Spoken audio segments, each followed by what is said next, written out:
Bismillahirrahmanirrahim. Assalamualaikum warahmatullahi wabarakatuh. Pada kesempatan kali ini, eh, kami akan menjelaskan tentang tata kelola perusahaan dan resiko ketidakpatuhan syariah di bank-bank syariah di Asia Tenggara. Jadi jurnal ini ditulis oleh Rohida Basrudin dan Habib Ahmad. Saya sendiri adalah Ahmad Saroji dan rekan saya Resti Fauzia. Jadi konten pembahasan yang pertama ada abstrak, kemudian pendahuluan, yang ketiga ada kajian literatur, kemudian ada metode penelitian, kemudian pembahasan, dan terakhir kesimpulan. Langsung saja kita ke poin yang pertama, yaitu abstrak. Jadi tujuan dari penelitian ini untuk menyelidiki hubungan antar tata kelola perusahaan dan resiko ketidakpatuhan syariah, atau disingkat dengan SNCR, yang unik bagi bank syariah. Kemudian studi ini meneliti peran komite syariah bersama dengan dewan direksi dalam mitigasi SNCR. Kemudian dari desain atau metode atau pendekatan, artikel ini secara empiris menyelidiki implikasi karakteristik dewan direksi dan komite syariah pada SNCR dengan penggunaan sampel 29 bank Islam penuh dari Malaysia dan Indonesia selama periode 2007 sampai 2017. Semua data yang dikumpulkan dari laporan tahunan bank syariah dengan pengecualian data yang tingkat negara yang dikumpulkan dari database Bank Dunia. Untuk temuan, hasilnya menunjukkan bahwa ternyata bank dengan ukuran dewan yang lebih kecil dan proporsi anggota dewan independen yang lebih tinggi cenderung memiliki SNCR yang lebih rendah. Temuan ini juga menunjukkan bahwa keahlian keuangan dan frekuensi pertemuan komunitas syariah yang lebih tinggi mengurangi SNCR tersebut. Secara kolektif, analisis menunjukkan bahwa bank dengan lingkungan tata kelola perusahaan yang kuat akan mengurangi SNCR. Kemudian dari implikasi praktis, jadi temuan ini menjelaskan hubungan antara praktik tata kelola perusahaan, karakteristik komite syariah, dan SNCR, yang menghasilkan dapat digunakan oleh berbagai pemangku kepentingan seperti pembuat kebijakan, dewan direksi, dan manajemen senior bank syariah untuk mengurangi SNCR. Orisinil dari jurnal ini, dari artikel ini, yaitu studi ini memperluas literatur tentang tata kelola perusahaan dan risiko ketidakpatuhan syariah dengan memasukkan dimensi tambahan tata kelola dan jenis risiko. Mekanisme tata kelola perusahaan di tingkat dewan dilengkapi dengan memasukkan karakteristik komite syariah dan SNCR yang relevan dengan lembaga keuangan syariah yang diperiksa. Kemudian pendahuluan, ini topik risiko dan tata kelola perusahaan di bank telah mendapat perhatian yang signifikan dari regulator, manajer bank, pelanggan, dan akademis, serta uh, uh, karena dari sifat leverage yang tinggi, opacity besar, dan kompleksitas aset dan kegiatan perbankan. Terutama setelah krisis keuangan baru-baru ini, bukti menunjukkan bahwa bank dan tata kelola yang buruk terlibat dalam pengambilan risiko yang berlebihan, bahkan akan lebih berlebihan lagi selama krisis. Makalah ini meneliti hubungan antara tata kelola perusahaan dan risiko ketidakpatuhan syariah di bank Islam Malaysia dan Indonesia yang terletak di Asia Tenggara. Kedua negara ini termasuk yang paling progresif dalam pengembangan industri jasa keuangan Islam. Selain itu, mereka mewakili mayoritas bank Islam di kawasan Asia Tenggara yang mencakup Singapura, Filipina, Thailand, dan Brunei. Ada beberapa perbedaan yang sangat signifikan di bank konvensional dan bank syariah. Yang pertama, tujuan bank syariah itu untuk memaksimalkan nilai pemegang saham dengan mematuhi hukum syariah ataupun hukum Islam secara khusus. Bank syariah dilarang mengambil dan membebankan bunga ataupun riba, terlibat dalam resiko yang berlebihan ataupun goror, dan menggunakan instrumen yang berbeda seperti derivatif. Kemudian perbedaan yang kedua, pengaturan tata kelola mencakup elemen tambahan tata kelola syariah dengan komite syariah atau SC, yang memainkan peran kunci dalam membantu divisi direksi dan manajemen untuk memastikan bahwa hukum syariah dipatuhi di seluruh operasi bisnis, yang akhirnya bank-bank Islam terkena jenis resiko baru yang dikenal sebagai resiko ketidakpatuhan syariah di samping resiko kredit, resiko pasar, operasional, dan likuiditas tradisional. Fitur utama yang membedakan bank syariah adalah kepatuhan terhadap aturan dan prinsip syariah. Pedoman Islam melarang terlibat dalam kegiatan berdosa seperti alkohol, pornografi, kasino, ataupun produk yang berhubungan dengan daging babi dan lain sebagainya. Pada tingkat kontrak, hukum komersial di Islam melarang riba. Biasanya atau secara harfiah berarti kelebihan ataupun goror, ambigu ya, yang nggak jelas itu. Goror, ambigu atau resiko yang berlebihan. Dan maisir, perjudian dan dalam transaksi. Kemudian secara riba biasanya diterjemahkan sebagai bunga. Ia memiliki konotasi yang lebih luas, seperti larangan penjualan utang. Demikian pula derivatif kontemporer ke depan atau future atau swap dan lain sebagainya. Dan tidak diperbolehkan karena memiliki unsur riba dan gharar. Jadi sebuah perusahaan dianggap sesuai syariah jika memenuhi dua kriteria.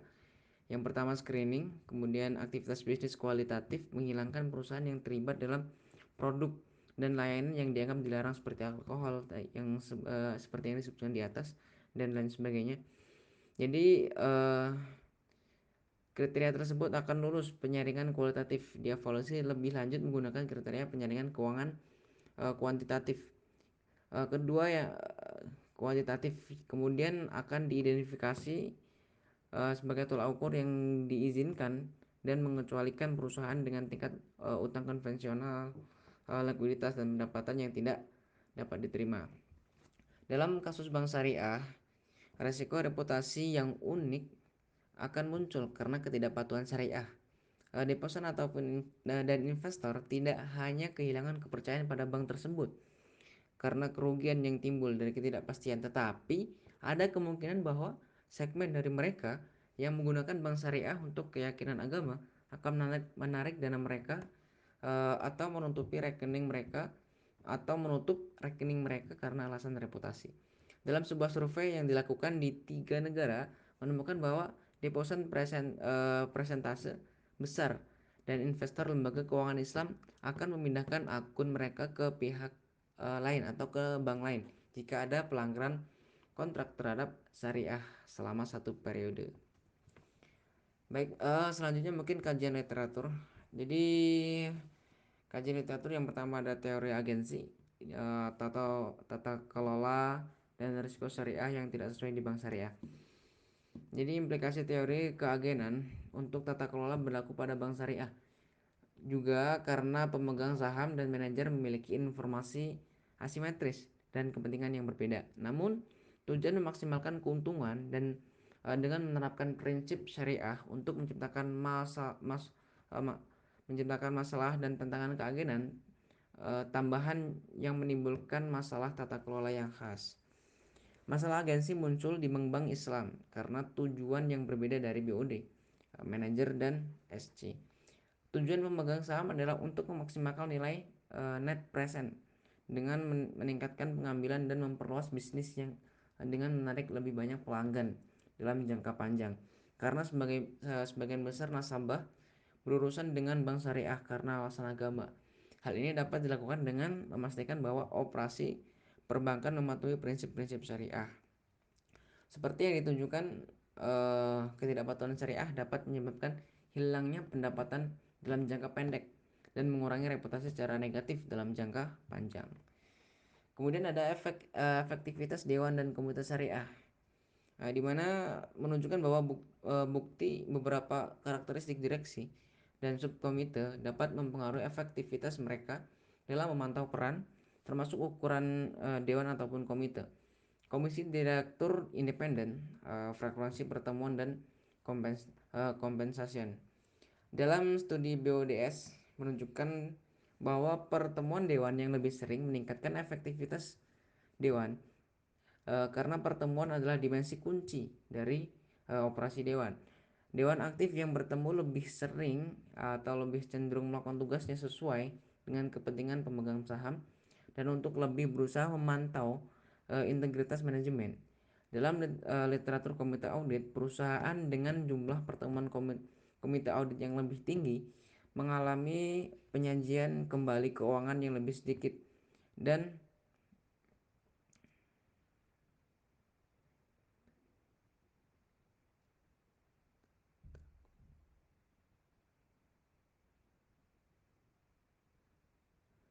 dengan insiden yang lebih rendah dari manajemen pendapatan.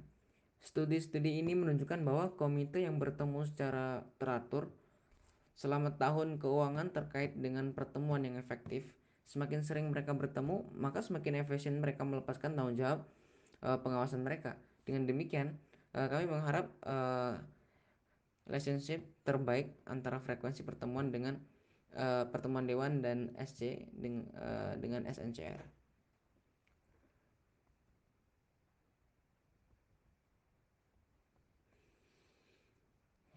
Kemudian metode penelitian. Artikel ini meneliti peran tata kelola perusahaan dengan SNCR di bank-bank Islam Indonesia dan Malaysia. Perbankan syariah di Indonesia dimulai pada tahun 1992 dengan berdirinya Bank Muamalat Indonesia. Sampel awal kami terdiri dari 29 bank syariah penuh di Malaysia dan Indonesia dengan pengamatan 220 bank per tahun dari periode 2007 sampai 2017. Sampel bank dalam makalah ini atau artikel ini mencakup semua bank syariah dari kedua negara selama periode studi. Semua data dikumpulkan dari laporan tahunan bank syariah dengan pengecualian data tingkat negara, yaitu pertumbuhan PDB yang dikumpulkan dari database Bank Dunia, mengukur risiko ketidakpatuhan syariah dan mengukur tata kelola perusahaan. Jadi untuk memeriksa hubungan antar dewan direksi atau SC dan SNCR akan digunakan model seperti yang tertera di gambar gitu. Mungkin buat selanjutnya pembahasan dan hasil pembahasan dan kesimpulan akan dilanjutkan oleh rekan saya Resti Fauzia. Baik, selanjutnya yaitu hasil empiris. Terlihat pada tabel 4 merupakan laporan hasil regresi dari OLS, GLS, dan regresi logistik yang dikumpulkan. Statistik F untuk semua model signifikan pada P kurang dari 0,001, yang berarti menunjukkan bahwa model tersebut valid secara statistik. Hasil juga menunjukkan bahwa BOD yang signifikan dan negatif terkait dengan risiko ketidakpatuhan syariah.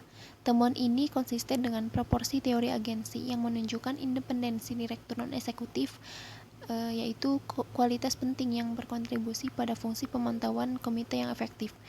Dewan independen diharapkan memberikan penilaian yang tidak bias. Penilaian ini untuk dapat memantau manajemen secara lebih efektif.